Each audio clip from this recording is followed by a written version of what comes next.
Hello everyone, welcome to Unacademy. मैं शुभम सिसोदिया आप सबका बहुत बहुत स्वागत करता हूं। बिहार में नवंबर में विधानसभा के इलेक्शंस होने वाले हैं। उससे पहले इलेक्शन कमीशन ऑफ इंडिया के द्वारा जो वोटर लिस्ट है उसमें संशोधन का काम हमें देखने को मिल रहा था। ऐसे डाउट से रोहिंग्याज एंड बाहर के जो बहुत सारे लोग हैं वो हमें वहां पर वोटर लिस्ट के अंदर या फिर बहुत सारी समस्याएं उसके अंदर हमें देखने को मिल रही थी। उसके लिए जो कुछ लोग हैं उनके द्वारा उसके स्टे की मांग करी जा रही थी। पूरा मामला सुप्रीम कोर्ट में गया था और सुप्रीम कोर्ट ने इस पर सुनवाई करी थी। पूरा डिटेल से मामला आसान भाषा में समझने की कोशिश करेंगे कि सुप्रीम कोर्ट ने क्यों इसके ऊपर स्टे लगाने की जो रोक है या फिर मना कर दी है, और यहां पर जो door to door election commission of India के द्वारा जो सत्यापन किया जा रहा था उसके बारे में। हालांकि सुप्रीम कोर्ट ने काफी गहरी चिंता यहां पर इसके बारे में जताई है और इलेक्शन कमीशन ऑफ इंडिया उसके ऊपर काफी बड़े जो क्वेश्चन हैं, बड़े क्वेश्चन भी रेज करे हैं। इवन जज साहब ने यह तक कहा कि जिन डॉक्यूमेंट की एक्सपेक्टेशंस आप कर रहे हो नागरिकों से, अगर आप मुझसे मांगने लग जाएंगे तो हो सकता है मेरे पास भी वो जो डॉक्यूमेंटेशन है उन पूरे डॉक्यूमेंट को मैं ना दिखा पाऊं।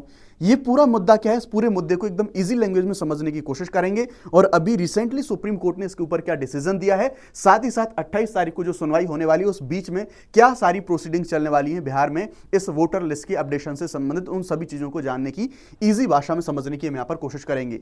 बिहार मतदाता सूची विवाद, सुप्रीम कोर्ट ने बिहार में मतदाता सूची के मसौदे पर काम जारी रखने की अनुमति दे दी है। यानी कि ऐसा जो स्टे की डिमांड करी जा रही थी उसको रोक दिया जाए।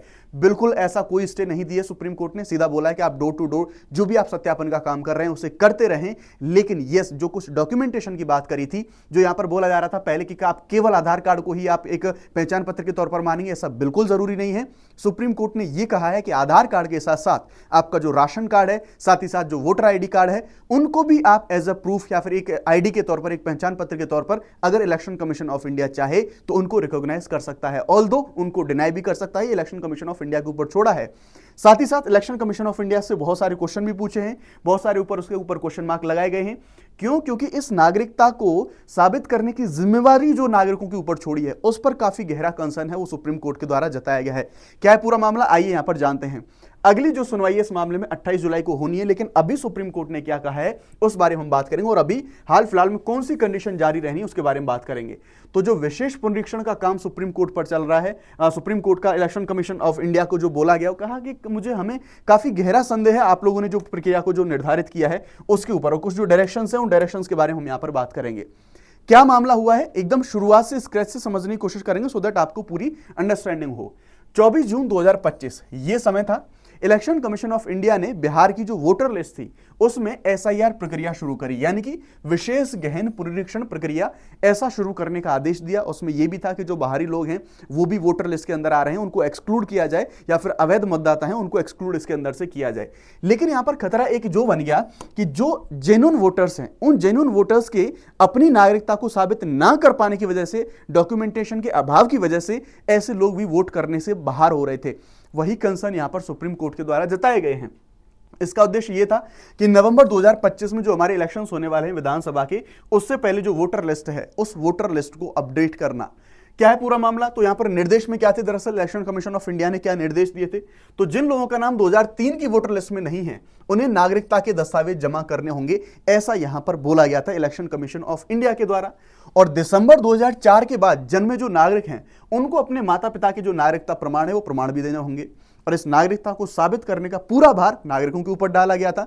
और बिहार में आप लोग जानते हैं कि कितने ही परसेंटेज में बर्थ सर्टिफिकेट या फिर बर्थ रजिस्टर होते हैं, लोगों के पास डॉक्यूमेंटेशन नहीं है, लिटरेसी नहीं है।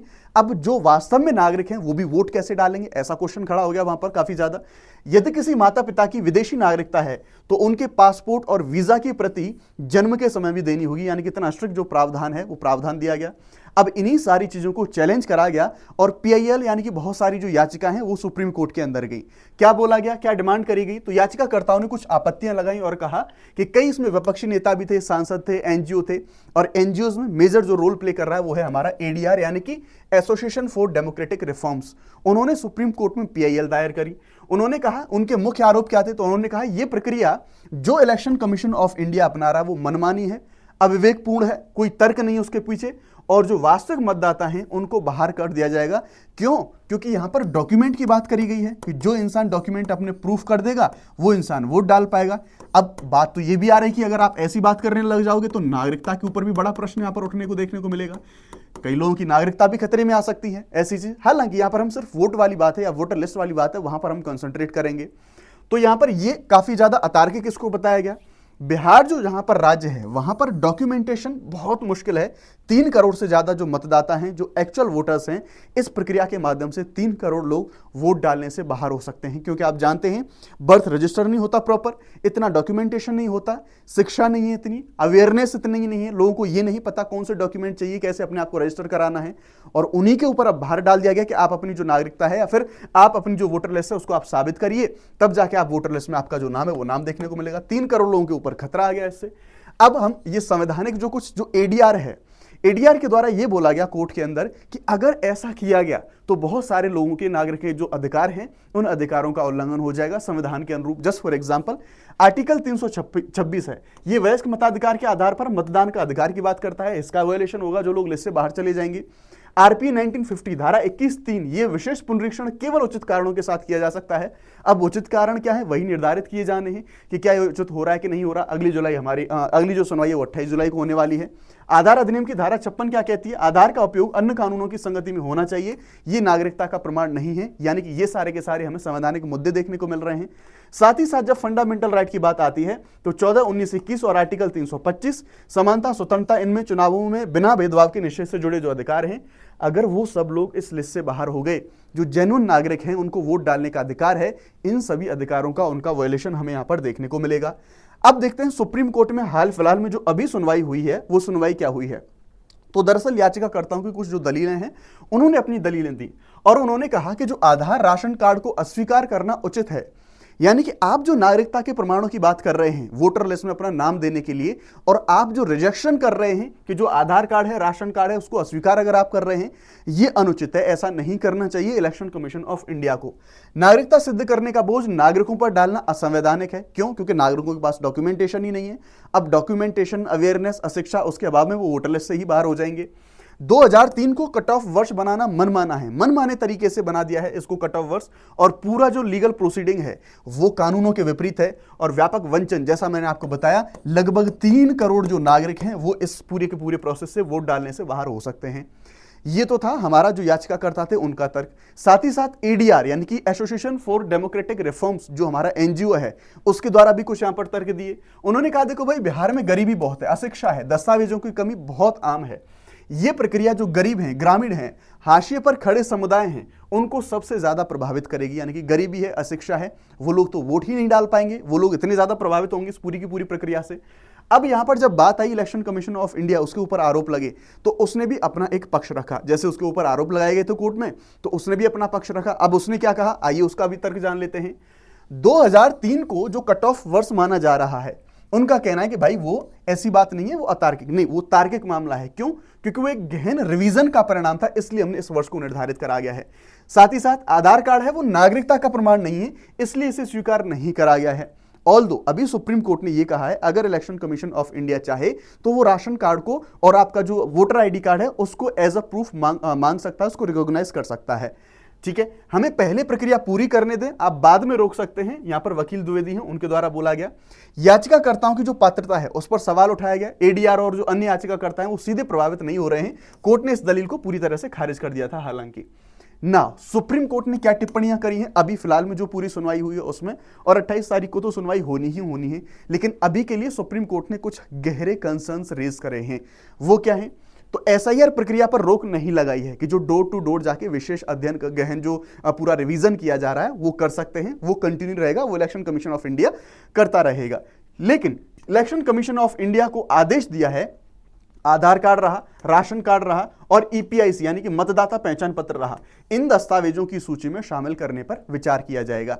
यदि इन दस्तावेजों को स्वीकार नहीं करता तो फिर उचित कारण यहां पर यह बताना पड़ेगा, उचित कारण बताया जाएगा। आधार कार्ड की आलोचना पर न्यायमूर्ति की टिप्पणी जो करी गई, यानी कि उन्होंने इसको क्रिटिसाइज किया और उन्होंने बड़े अच्छे तरीके से बोला कि जो आधार से जाति प्रमाण पत्र अगर आप लोग बना सकते हैं तो फिर आप आधार कार्ड को क्यों स्वीकार नहीं कर रहे हैं? वोटर पहचान पत्र क्यों नहीं बन सकता अगर आप जाति प्रमाण पत्र उसके बेसिस पर बना रहे हैं? तो न्यायमूर्ति धूलिया ने यह कहा कि अगर आप मुझसे ये सारे डॉक्यूमेंट मांगते हैं तो मैं भी इनको नहीं दिखा पाता, और आप एक ऐसी जनता से एक्सपेक्ट कर रहे हैं, जिन लोगों को पता तक नहीं है, जिन लोगों का बर्थ रजिस्टर नहीं है, उन लोगों में अशिक्षा, गरीबी इतनी ज्यादा है, अवेयरनेस बिल्कुल भी नहीं है, उन लोगों से आप उन डॉक्यूमेंट को मांग रहे हैं और कह रहे हैं डॉक्यूमेंट नहीं जमा करा पाए तो आप वोटर लिस्ट से बाहर हो जाएंगे। तो ये कहीं ना कहीं एक बड़ी जो डेमोक्रेटिक पूरी प्रोसेस है उसके ऊपर बड़ा सवाल खड़ा कर देता है कि जो बहुत सारे 3 करोड़ से ज्यादा लोग हैं वोटर लिस्ट से बाहर हो जाएंगे। पर यहां पर कहीं ना कहीं एक चीज ये भी देखने को मिलती है कि जो बाहर के लोग हैं या फिर जो अवैध शरणार्थी या फिर ऐसे लोग जो वोटर लिस्ट के अंदर आ गए हैं उनको निकालना भी बाहर जरूरी है। तो ये एक बड़ा मुद्दा है, एक बड़ा जो कंसर्न है। समय सीमा पर चिंता जताई गई। चुनाव से ठीक पहले इस प्रक्रिया को करना अप्रासंगिक और अव्यवहारिक हो सकता है। नवंबर में इलेक्शंस होने, अभी आप इन सारी चीजों को चला रहे हो। 3 मुख्य कानूनी प्रश्न हमें यहां पर कोर्ट की तरफ से देखने को मिले कि चुनाव जो हमारा आयोग है, इलेक्शन कमीशन ऑफ इंडिया है, उसके अधिकार और सीमा वो कितने हैं, पहला क्वेश्चन। दूसरा, इस प्रक्रिया की वैधता और तरीका क्या होना चाहिए, दूसरा क्वेश्चन। प्रक्रिया की समय सीमा और चुनाव के बीच का संतुलन, ये तीसरा क्वेश्चन। और इन्हीं तीनों क्वेश्चन के साथ साथ आगे जो पूरी प्रक्रिया प्रोसीड होनी है वो पूरी प्रक्रिया प्रोसीड होगी 28 जुलाई की जो सुनवाई है उस सुनवाई के अंतर्गत। तो ये पूरा का पूरा मामला अभी यहां पर हमें देखने को मिलता है इस अपडेट में। बाकी अगर आप लोग अनअकैडमी के साथ यूपीएससी सीएससी की प्रिपरेशन करना चाहते हैं तो आप लोग अनअकैडमी के साथ जुड़ सकते हैं। 19,999 आप यूपीएससी सीएससी के जो हमारे कोर्सेज हैं उनको परचेज कर सकते हैं। शुभ 50 दिस इज माय कोड, इस कोड का आप इस्तेमाल यहां पर कर सकते हैं अगर आप लोग चाहें तो, ठीक है, मैक्सिमम डिस्काउंट के लिए। हमारे जो बैचेज हैं 9 जुलाई से सारे के सारे बैचेज स्टार्ट हो चुके हैं। अगर आप जीएस ऑप्शनल दोनों चीजें साथ में लेना चाहते हैं तो 27,999 इसमें आपको सारी चीजें यहां पर मिल सकती हैं। तो ये था पूरा का पूरा मामला। आपका क्या मत है इसके ऊपर आप मुझे कमेंट सेक्शन में बता सकते हैं कि ये जो सरकार के द्वारा या फिर इलेक्शन कमीशन ऑफ इंडिया के द्वारा जो पूरी डिमांड उठाई जा रही है और साथ ही साथ विपक्ष और जो सारे कोर्ट में गए हैं उनका कौन सा पक्ष की सही बात है। अगर आपका कोई पर्सनल एक्सपीरियंस है बिहार का तो आप मुझे कमेंट सेक्शन में बता सकते हैं। Thank you very much.